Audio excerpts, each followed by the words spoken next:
Episode की starting में हमें दिखाया जाता है कि उस ओल्ड लेडी के मुंह से मास्टर जाओ के बारे में ऐसी बात सुनकर वहाँ के लोगों के लिए वो सिचुएशन काफ़ी ज़्यादा ऑकवर्ड हो जाती है और मास्टर जाओ की सोल्जर्स यानी जाओ क्लैन के सोल्जर्स अपने मास्टर के लिए ऐसी बात सुनकर काफ़ी ज़्यादा गुस्से में होते हैं। और जाओलिंग भी ये बात सुनकर मन में कहता है ये बुढ़िया तो सच में काफ़ी ज़्यादा एरोगेंट है। और वहीं दूसरी तरफ उस बुढ़िया के सोल्जर्स काफ़ी ज़्यादा डरे हुए होते हैं क्योंकि उन्हें डर होता है कि उस बुढ़िया की बात से गुस्सा होकर मास्टर जाओ अभी ही जंग का ऐलान न कर दें। और वो इस बात को लेकर काफ़ी ज़्यादा टेंशन में होते हैं। लेकिन तभी मास्टर जाओ एक हंसी हंसते हैं और उस हंसी के बाद उनका फेशियल एक्सप्रेशन काफ़ी अलग सा होता है और अभी भी वो हंस ही रहे होते हैं। और उन्हें हंसता हुआ देखकर वहाँ के वो लोग काफ़ी ज़्यादा हैरान होते हैं। और तभी वो जाओलिंग से कहते हैं लैंग, तुम्हें एक बात हमेशा याद रखनी होगी कि जुओ क्लैन की वुमेन से हमेशा दूरी बनाए रखना। कई सालों पहले मैंने काफ़ी ज़्यादा पी ली थी और मैं उनमें से एक के साथ सो गया था और इसलिए ये लोग अभी भी मुझसे नफरत करते हैं इतने समय तक। और मास्टर जाओ की ये बात सुनकर वो बुढ़िया काफ़ी ज़्यादा गुस्से में आ जाती है और जुओ क्लैन के वो सोल्जर्स भी अब मास्टर जाओ की बात सुनकर काफ़ी ज़्यादा गुस्से में होते हैं, लेकिन वो अभी कुछ भी नहीं कर सकते।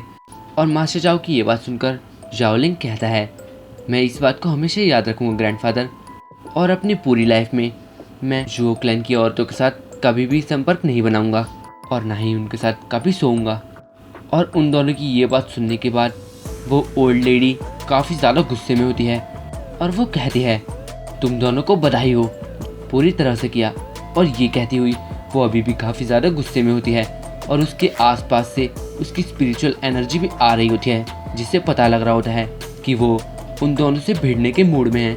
और वो फिर से कहती है ड्रैगन टाइगर माउंटेन पर इतने सालों तक बंदी बनने के बाद भी तुम वहाँ नहीं मरे, लेकिन तुम अभी के अभी मेरे हाथों से मारे जाओगे, तो अच्छा यही होगा कि तुम यहाँ से भाग जाओ। और उसकी ये बात सीधे सीधे मास्टर जाओ की बोली गई थी और उनकी जो स्पिरिचुअल एनर्जी निकल रही होती है उसकी वजह से वहाँ के लोग काफ़ी ज़्यादा मुसीबत में होते हैं क्योंकि वो स्पिरिचुअल एनर्जी काफ़ी ज़्यादा स्ट्रॉन्ग होती है जो कि जाओलिंग को भी अफेक्ट कर रही होती है। और जाओलिंग मन ही मन कहता है चूँकि यही एक पावरफुल मास्टर की स्ट्रेंथ है।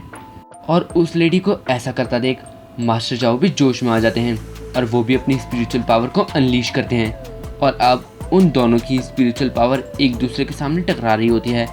और तभी मास्टर जाओ कहते हैं हमने कम से कम 8 बार लड़ाई करी हुई है, लेकिन उनमें से एक भी बार जीत कभी भी तुम्हारी नहीं हुई। मैं तुम्हें सिर्फ एक हाथ से भी आसानी से हरा सकता हूँ, क्यों है ना? मैं सच कह रहा हूँ। और उस समय का माहौल काफ़ी ज़्यादा इंटेंस होता है क्योंकि अब किसी भी वक्त उन दोनों की जंग छिड़ी सकती है। और जिस तरह से उनकी स्पिरिचुअल पावर वहाँ पर एटमॉस्फेयर क्रिएट कर रही थी उससे साफ पता लग रहा होता है कि अगर उनमें अभी जंग छिड़ी तो वहाँ का परिणाम काफ़ी ज़्यादा बुरा ही होगा क्योंकि वो दोनों ही काफ़ी ज़्यादा स्ट्रॉन्ग हैं और कम से कम वहाँ खड़े लोग तो उनकी पावर के सामने कुछ भी नहीं है और वो उन दोनों की उस जंग को बिल्कुल नहीं झेल पाएंगे। और तभी उन दोनों को रोकने के लिए वहाँ एक बंदा आता है और वो कहता है बस बहुत हुआ, मैजेस्टी बिल्कुल आने ही वाले हैं। और वो बंदा उस लेडी को कहता है पिंग, खुद को कंट्रोल में रखो और अच्छा यही होगा कि तुम सच में पुरानी बातें भूल जाओ, ये तुम्हारे लिए भी अच्छा होगा, तुम कभी और अपना गुस्सा इस पर उतार सकती हो। और उस बंदे की ये बातें सुनकर वो दोनों ही वहाँ शांत हो जाते हैं और उसके बाद वहाँ खड़े लोग आपस में कहने लगते हैं लगता है कि हम सेफ हैं, अगर ये कुछ और देर चलता तो मैं तो टेंशन के मारे मर ही जाता। वो सिचुएशन काफ़ी ज़्यादा इंटेंस थी। इसके कुछ देर बाद हमें दिखाया जाता है कि मैजेस्टी उस बैंक्वेट में आ जाते हैं और तभी एक घोषणा होती है एम्परर आ चुके हैं।